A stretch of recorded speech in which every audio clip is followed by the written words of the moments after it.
Саламатсыздар ма? Мен Ақтөбе көлік коммуникация және жаңа технология колледжінің арнайы пән оқытушысы Ерсаимова Аймарал Сағындыққызы. Сіздерге жедел технологиялық телефон байланысы пәні бойынша таңдау шақырымының жүйелері тақырыбындағы лекциямды түсіндіремін. Таңдау шақырымының жүйелері. Алдымен біз анықтама берейік тақырыпқа. Тональды таңдау шақырымы деп негізі аталады. Бұл жерде тональды дегеніміз бұл жиілік. Яғни тональды жиілік 0,3 3,4 кГц аралығындағы жиілікті біз тональды жиілік деп атаймыз. Таңдау шақырым деген не? Жалпы бізде мына байланыстың ішінде диспетчерлік байланыс деген бар. Диспетчерлік дегеніміз не? Яғни басқару станциясы болады. БС міне кім отырады? Яғни ДНС. Бұны поезд диспетчері деп айтамыз. Мына кішкентай дөңгелек, бұны біз ПП деп айтамыз. Яғни аралық пункті. Бұл жерде ДСП отырады. Бұны станция кезекшісі деп айтамыз.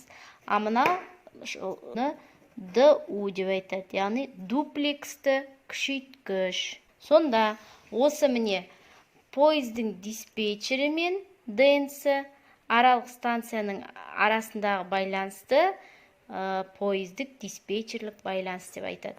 Осы басқару станциясындағы поездың диспетчері аралық станциядағы кезекшіні 3 әдісте шақырады. Сондықтан оны вызов жібере алады.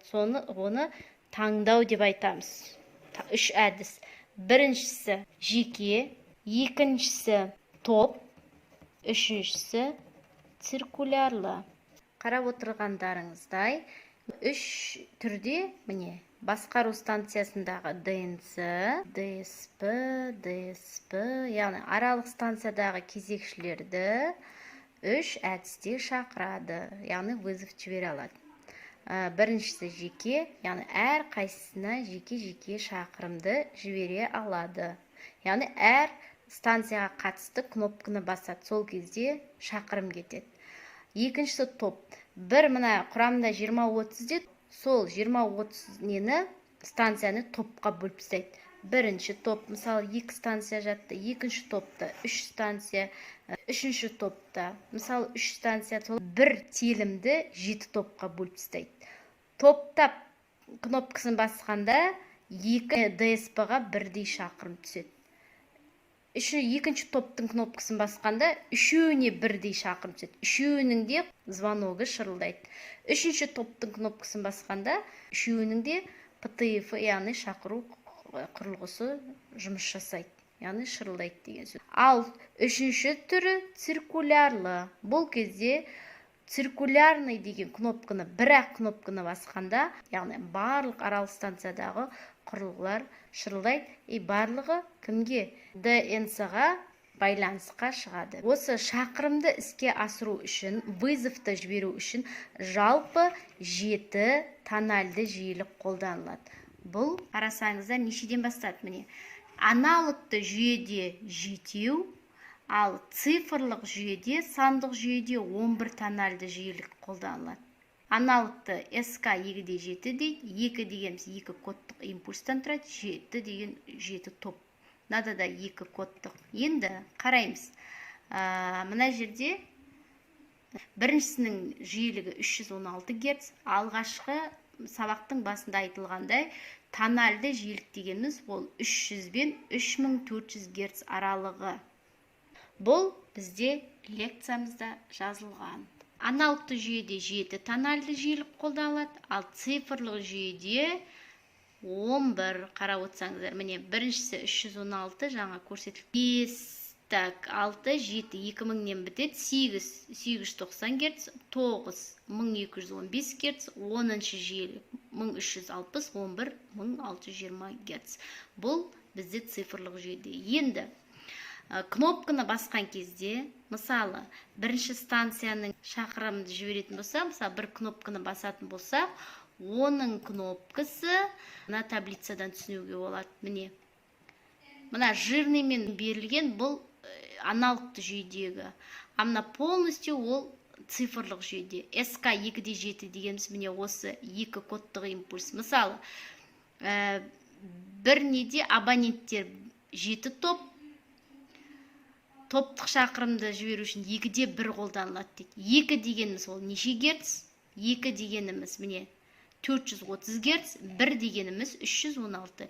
Яғни 2-де 1 топтықтың бірінші топтық кнопканы басқан кезде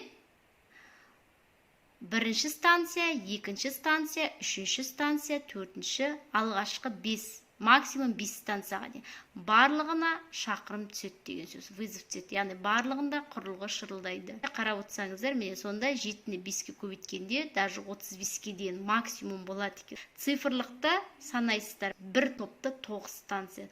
9-ды көбейтесің неше? 11, 99. Яғни сол аралық максимум есептелінген. Мысалы, 3-те 1 деген сөз тек кнопканы басасын. Мысалы, бірінші станцияның номері біз 3-те 1 деп алуымызға болады. Міне, 3-те 1. 3-те 1 деген көрінбейді. Просто кнопканы басады, 3 кетеді, сосын 1 кетеді. Міне, үшінші жиілігіміз бізде 585, бірінші жиілігіміз 316.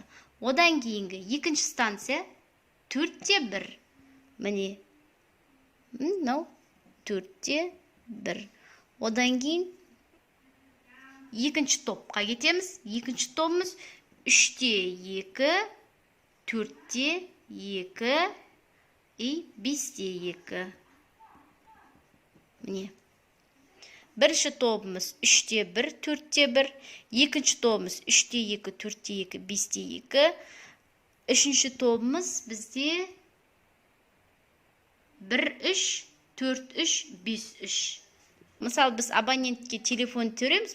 Мысалы, ұялы телефонда адамның несі болады? Нөмір белгіленген. Сол сияқты станциялардың да өзінің несі болады?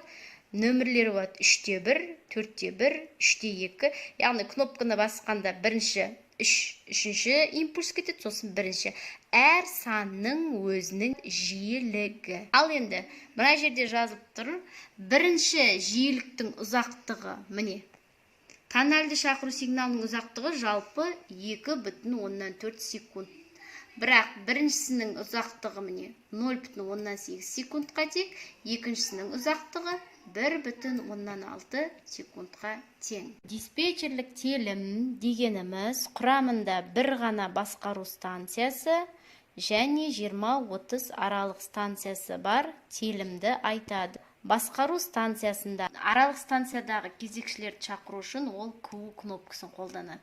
Әр кнопкада станциялардың атаулары. Яғни осы кнопканың көмегімен диспетчер дежурныйды шақырады. Пойыздық диспетчерлік байланыстың қызметі пойыздың келу-кету уақытын бақылау. Диспетчер телімдік станцияда болады. Станция кезекшісі ДСП, ол аралық станцияларда отырады. Мынау міне диспетчердің жұмыс орны.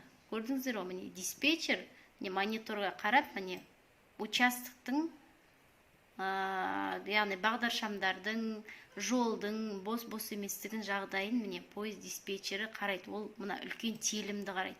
Бір басқару диспетчерлік телімде бір басқару станциясы ДНС отырады, 20-30-ға дейінгі станция кезекшілері. Көріп тұрсыздар ма? Мынау бізде мысалы диспетчердің жұмыс орны. Аналогты жүйеде қолданылған РСДТ стойкасы. Демек, диспетчер дегеніміз ол пойыздың қауіпсіз түрде бір жерден екінші жерге баруын қамтамасыз ететін байланысты айтамыз. Міне мынау пост С, диспетчерлердің қолданатын телефон аппараттары. Бұл жерде кәдімгі нөмір тергіш болады, және станциялардың кнопкасы болады. Үш түрлі шақырым бар дедік қой. Жеке, топ және циркулярлы. Енді осыған анықтама берейік. Жеке деген сөз құрамында мысалы Ақтөбе, мысалы Шалқар, диспетчерлік телім. Ақтөбеден Шалқарға дейінгі станцияларды жеке-жеке шақырады. әр станцияның өзінің кнопкасы болады. Демек, мысалы, Ақтөбеден кейін, мысалы, 41-ші, содан кейін Бештамақтан кейін Алға. Енді топтап шақыру үшін бір кнопканы егіде бір кодынан, міне, 5 станция байланысқа түседі. 1-2, екінші топтікі, міне, бірінші топ, екінші топ, үшінші, төртінші, бесінші, алтыншы, жетінші, міне, 7 топтікі, дальше міне 11 топқа дейін. 2-1 бірінші топтың кодтық импульсы, 1-2 екінші кодтікі, үшіншісінікі 2-3, міне осы лекцияда берілген. Соңғы циркулярлық шақырымда аналогты жүйеде міне 2, 1, 2, 3, 4, 5, 6, 7. Циркулярный деген кнопканы басқанда бірінші импульс 2, 3, 4, 5, 6, 7, 8 импульс бірінен соң бірі тізбектеліп барады. Енді өздеріңіз егер мұқият қарасаңыздар, 2-1 ол бірінші топтікі шығады, 1-2 екінші топтікі, 2-3 үшінші топтікі, яғни міне қарап отырсаңыздар, мына топты шығарады. Сонда барлық мына станцияның звоногы шырылдайды деген сөз. Ал неде? Цифрлықта 12 импульс бірінен соң бірі жіберіледі. Мына станцияларда звонок шырылдайды. Көрсетіліп жатқан міне кнопкаларымыз, міне станциялардың атаулары. Осылар міне диспетчердің кабинетінде. Міне радио байланыс, ол машинистпен байланысу үшін. Қарап отырсаңыздар. Міне диспетчерлардың жұмыс орны. Әйтеке би Никелтау телімінің пойыз диспетчер. Ақтөбе Жайсаң. Қандағаш торабының пойыз диспетчер. Шалқар Ембі телімі. Қандағаш Сексеуіл энергия диспетчері. Міне телефон аппараттары. Енді сіздер алдағы сабақта өтесіздер. Шақырымды жіберу үшін басқару станциясында ДТИФ құрылғысы орналасады. Ал шақырымды қабылдау үшін аралық станцияда ПТИФ қолданылады.